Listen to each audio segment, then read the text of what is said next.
Hello my Fireflies and welcome to the Super Cyan strategy guide for the Neverwinter MMO. Today we are going to take a look at the pre-release version of the Devoted Cleric class and discuss its abilities and roles in the game.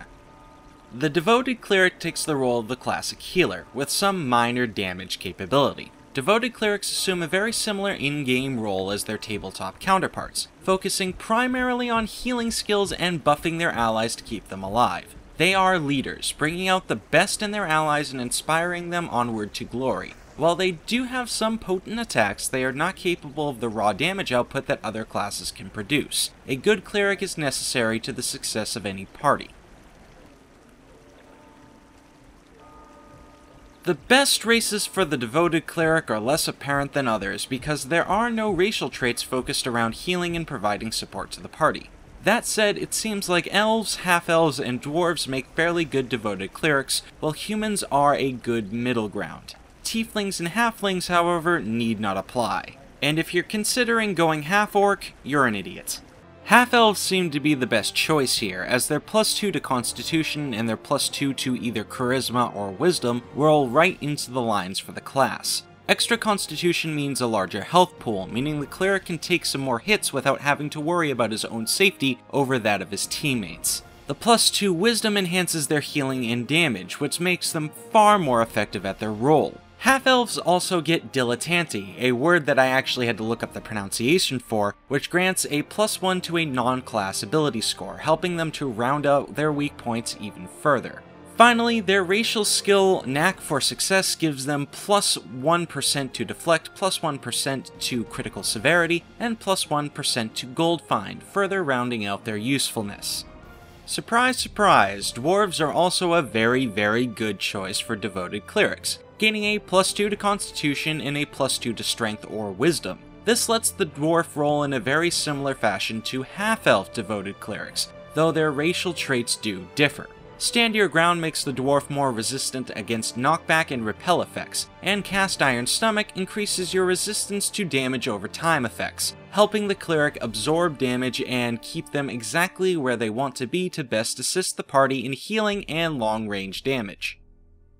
The last good choice for the Devoted Clerics seem to be the Elves, as they can choose +2 Wisdom over +2 Intellect. While the +2 Dexterity doesn't help them all that much, it does help round out their class skills a little bit. Elven Accuracy does little to aid them, as +1% Critical Strike is more valuable to a damage dealing class, and I'm not sure if healing can even crit in the game. Wild Step, as of this recording, has a bugged tooltip description, and as such, nobody knows what it actually does. Humans are a good midline for every class, and this continues to apply for clerics. By adding their +2 to Wisdom, it makes them reasonable at their role. Versatile defense makes clerics a bit more tanky, allowing them to survive longer in a pitched fight without having to worry about self-healing. Heroic Effort gives them an additional 2 heroic feat points, which can give them more specialized skills than other races that take this class. Tieflings, halflings, and half-orcs are rather bad for a Devoted Cleric. They have no real beneficial attributes aside from an optional +2 to Constitution, and they are really not made to heal others. While halflings have some decent tanking racial traits, a lack of a +2 to Wisdom somewhat hampers their ability in the class. Tieflings and half-orcs, by contrast, have absolutely no redeeming factors in their racial traits and are actually true damage dealers. A Tiefling Devoted Cleric makes for a dead party, and a half-orc cleric is just a silly concept. Channel Divinity is perhaps the most interesting of the Cleric's class features, and takes up the Cleric's tab slot. The Cleric may channel his deity, calling on the divine power granted by their patron. The Channel Divinity mode does two things. First off, it swaps your at-will powers, regardless of what they are, for Punishing Light and Soothing Light. Secondly, it gives all of your encounter powers a secondary, more powerful effect. Channel Divinity takes the form of a bar off to the side of your character that fills as you deal damage and heal. It gains a maximum of 3 charges, or runes, that are used whenever abilities use up divine power.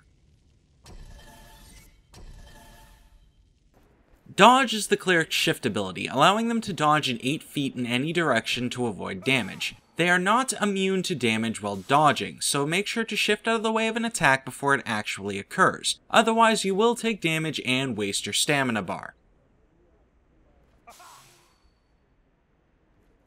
Healer's Lore is the cleric's first passive, and it simply increases the potency of his heals by 10%. There isn't really much else to say about this one.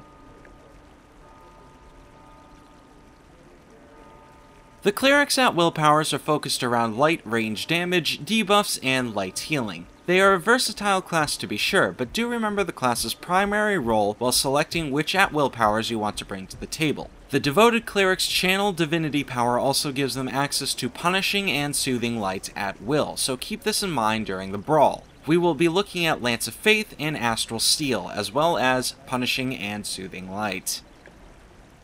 Lance of Faith is the Devoted Cleric's basic attack. It is an 80-foot single-target assault that deals radiant damage. Its massive range permits the cleric to safely stay far outside of the combat while still being a credit to team, never having to sacrifice damage for safety.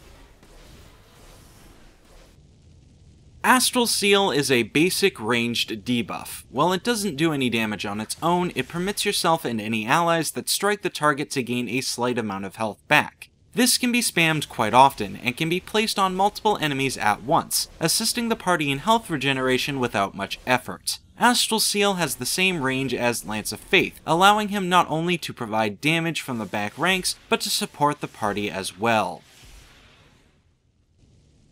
Punishing and Soothing Light are the abilities that replace the Devoted Cleric's at-will powers when he channels Divinity. They are both an 80-foot beam that is channeled, draining the cleric's divine power while in use. Punishing Light deals a moderate amount of damage, while Soothing Light heals allies. Unfortunately, due to the nature of Soothing Light, I have no footage of the ability. Encounter powers for the cleric seem to be focused largely on debuffs and healing, as well as some damage dealing.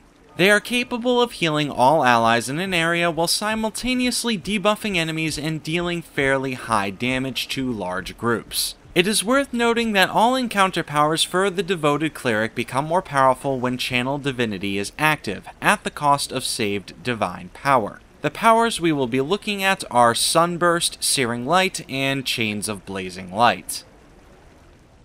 Sunburst is a moderately powerful personal burst. It deals damage to all enemies within a 25-foot radius of the cleric, but the fun doesn't stop there. All of the cleric's allies within the same space get hit points restored, renewing their will to fight. Lastly, if the cleric really wants to cause confusion in the ranks, he can channel his divine power to knock enemies back a varied range depending on what level he is. Searing Light, not to be confused with Punishing Light, is a powerful encounter attack. The cleric hurls a powerful beam of light in a line that damages all foes for 80 feet. Channel Divinity makes this power even more frightening, causing each target struck to take even more damage, and to deal half damage to all of his friends nearby. This power is incredibly effective on clustered enemies, capable of slaughtering large groups of minion-type enemies with ease. Chains of Blazing Light is an odd one, and the only ability of its kind that I have found. It is a range burst in a way, but it instead marks the area that the cleric designates after a short period of time. If any foe enters the area, Chains of Light burst out and bind them, rooting them in place. It can bind multiple enemies at once, though damage is reduced for each additional target. Channel Divinity instantly marks the location and deals additional damage, though there doesn't seem to be an increased rooting time. Devoted Cleric daily powers are extremely powerful heals and buffs, and can cause the enemy some hell in the form of damage and debuffs. Devoted Clerics gain action points by healing or dealing damage, so blowing those abilities whenever possible is a good idea. On his own, it can take a while to build up action points, but in a group he can gain action points like no one's business. The daily powers we will be looking at today are Guardian of Faith and Hallowed Ground. Guardian of Faith is a very powerful single-target attack and healing burst. The cleric calls down an angel from the heavens to smite his foe with powerful damage, briefly rendering them prone and interrupting their actions. As the angel ascends, having completed its goal, it restores hit points to all allies nearby, though the range on the effect is not known. It is very large, however. Hallowed Ground is the cleric's major buffing power. The cleric utters a prayer and sanctifies the ground underneath him in a large personal burst of unknown distance. All allies standing on the ground gain additional offensive and defensive power, increased by a varied percent of their existing power. This percent increases with the cleric's level, starting at 20%, rising to 25%, and ending at 30%. This sanctified ground lasts for a full 15 seconds.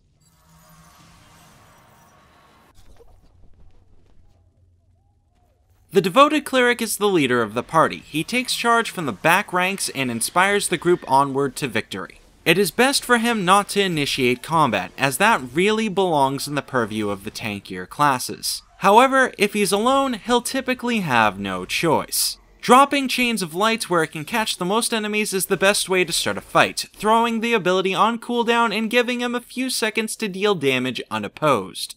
Range units should be targeted down with Lance of Faith and Astral Seal, using Astral Seal to gain back health lost in the trade. If enemies are still close together, a Searing Light will not hurt and is encouraged, especially with Channeled Divinity active. If enemies get close, Sunburst can deal a lot of damage to them and provide the cleric with some healing, and if he has the divine power to spare, can knock away all the cleric's hapless foes. Hallowed Ground isn't very useful while soloing, so stick to Guardian of Faith to deal a lot of damage to single targets and to provide healing to both yourself and your companion.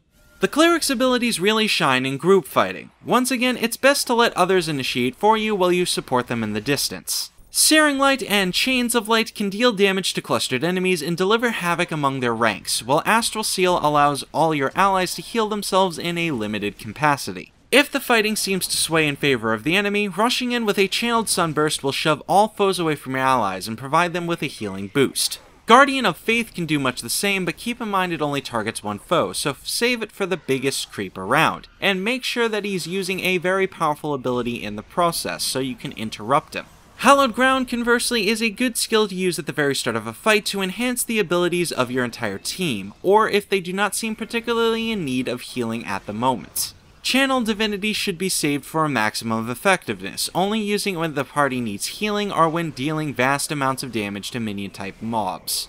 And that's the rundown on the Devoted Cleric. I do hope you folks have enjoyed, but for now, this has been Lyat with another Super Cyan strategy guide. I'll see you next time, Fireflies.